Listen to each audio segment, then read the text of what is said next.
काछ ही बास के बहंगिया, बहंगी लचकत जाए, होई ना बलम जी कहरिया, बहंगी घाटे पहुंचाए। तो अगर आपने भजन नहीं सुना तो आज आप सुन लीजिएगा, क्योंकि भजन और खासकर छठ पूजा के दौरान ये भजन बहुत गाया जाता है। तो अब आपके मन में सवाल आया होगा कि इस पंक्तियों का, इस भजन का अर्थ क्या है। तो हम आपको इस कार्यक्रम में इसका मतलब समझाएंगे और क्यों यह भजन प्रचलित है यह भी बताएंगे। नमस्कार, मैं हूं ओम पांडे। तो अब मैं आपको बताऊं, ये जो पहली पंक्ति का जो अर्थ है वो बताता हूं आपको। तो कांच ही बास की भांगी, अब देखिए होता क्या है, छठ पूजा के दौरान बहुत सारा सामान हम मार्केट से लाते हैं, बाजार से लाते हैं, चाहे वो फल हो, फूल हो, पूजा की सामग्री हो, और महाप्रसाद बनाने के लिए जो लाया जाता है वो सामान हम लाते हैं। तो बहुत सारा सामान हम पूजा के लिए लाते हैं। अब देखिए होता क्या है, तीसरे दिन जब सूर्य देव को अर्घ देने के लिए, छठी मैया को अर्घ देने के लिए, पूजा करने के लिए व्रती जाती है, तो वो इस पवित्र सामान को, इस पूजा के सामान को, फल फूल को, प्रसाद को इस बांस की बनी टोकरी में रखती है। कांच ही बास की बहंगिया, यानी बांस की। अब मैं आपको बहंगी का अर्थ बताता हूं। तो बहंगी का अर्थ होता है जो बांस से बनी टोकरी होते हैं, यानी कि इसे बिहारी भाषा में खाची, दोरी और सूपी कहा जाता है। आप इसे कुछ भी कह लीजिए। तो ये जो बांस की टोकरी है, इसमें काफी सारा पूजा का सामान रखा होता है। अब देखिए इसका जो दूसरी पंक्ति का अर्थ है, हम आगे बढ़ेंगे, बहंगी लचकत जाए। अब इसका अर्थ क्या होता है, देखिए। अब क्योंकि जो टोकरी है बांस की, दोरी, इसमें काफी ज्यादा सामान रखा है। घाट क्योंकि जा रही है व्रती महिला अर्घ देने के लिए, तो इसमें काफी सारा सामान रखा है, जिसे कि पीले कपड़े से ढका जाता है, अगर आपने देखा होगा पारंपरिक तौर पर।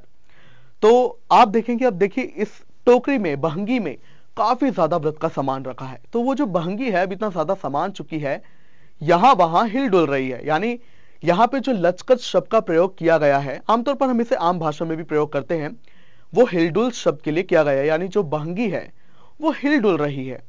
तो अब होता क्या है, जब ये सामान रखा होता है, इसे व्रती जो पुरुष होते हैं, क्योंकि आपने देखा होगा पारंपरिक तौर पर इस पूजा के दौरान किया क्या जाता है, जो व्रती महिला होती है वो घाट तक पहुंचे अर्घ देने के लिए, और इस टोकरी को उठाने में, क्योंकि वो महिला नहीं उठाती टोकरी, घर के पुरुष जो होते हैं वो टोकरी को अपने सर पर रखकर, इस बहंगी को अपने सर पर रखकर अर्घ देने के लिए महिला की मदद करते हैं, व्रती महिला की घाट तक ले जाने के लिए। तो यानी ये जो बहंगी है, इसमें जो सामान रखा है, उसकी वजह से बहंगी लचकत जा रही है, लचक रही है, हिल डुल रही है। अब आगे बढ़ेंगे और आपको दो और पंक्ति का अर्थ बताऊंगा। होई ना बलम जी कहरिया, बहंगी घाटे पहुंचाए। अब देखिए होई ना बलम जी कहरिया का आपको अर्थ बताऊं, बलम साहब समझ जाइए, पुरुष, और महिला का पति कह लीजिए। तो देखिए होता क्या है, कहरिया शब्द अगर आप गौर करेंगे, होई ना बलम जी कहरिया, तो ये जो कहार शब्द है, पुराने जमाने में, अब तो खैर नहीं होता, पुराने जमाने में कहार जाति होती थी।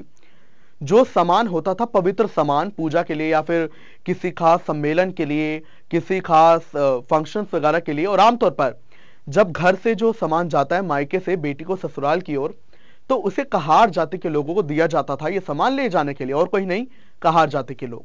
तो अभी ये छठ पूजा का क्योंकि महापर्व है, और ये जो महाप्रसाद है, पूजा का सामान है, बहुत ज्यादा पवित्र है, तो इसे, इसका काम भी कहार जाति को खैर नहीं दिया गया है, लेकिन जो घर के पुरुष है उन्हें दिया गया है। तो उनके लिए शब्द प्रयोग किया गया है, जहां महिला कह रही है, व्रती महिला, कि होई ना बलम जी कहरिया, बलम जी जो कहार है इस वक्त, आप घाटे, यानी घाट जहां पर अर्घ देने जाया जा रहा है, जहां पर अर्घ दिया जाएगा, वहां पर बलम के साथ अपने महिला जा रही है घाट अर्घ देने के लिए। होई तो होई ना बलम जी कहरिया, बहंगी घाटे पहुंचा, यानी बलम ने बहंगी को घाट पहुंचा दिया है जहां पर अर्घ दिया जाएगा। तो यहां पर आप समझ गए होंगे कि ये जो पूरा भजन है, अब इसकी मैंने आपको शुरुआत की जो पंक्तियों के अर्थ बताए, तब आप समझ गए होंगे कि ये जो भजन गाया जाता है क्यों इतना प्रचलित है, और आप ये भी समझ जाएंगे कि क्यों अब ये भजन इतना, जो काफी टाइम से गाया जा रहा है छठ पूजा के दौरान, क्यों गाया जाता है, इन पंक्तियों का अर्थ क्या है। तो आपको ये भजन का अर्थ जानकर कैसा लगा, और साथ ही मुझे ये भी बताएं कि आपको ये भजन कैसा लगता है। और हाँ, ये जो छठ महापर्व है, इसके बारे में आपको और क्या क्या अच्छा लगता है, और क्या आपने छठ मनाया कि नहीं, और किसी के साथ मनाया या नहीं मनाया, ये भी हमें जरूर बताएं। और हाँ, ऐसे ही धर्म कर्म की जानकारी को और पाने के लिए, और ज्यादा हमसे जुड़ने के लिए, आप सिटी तहलका धर्म कर्म पेज से जुड़ सकते हैं। अब आपसे विदा लेना चाहूंगा। नमस्कार।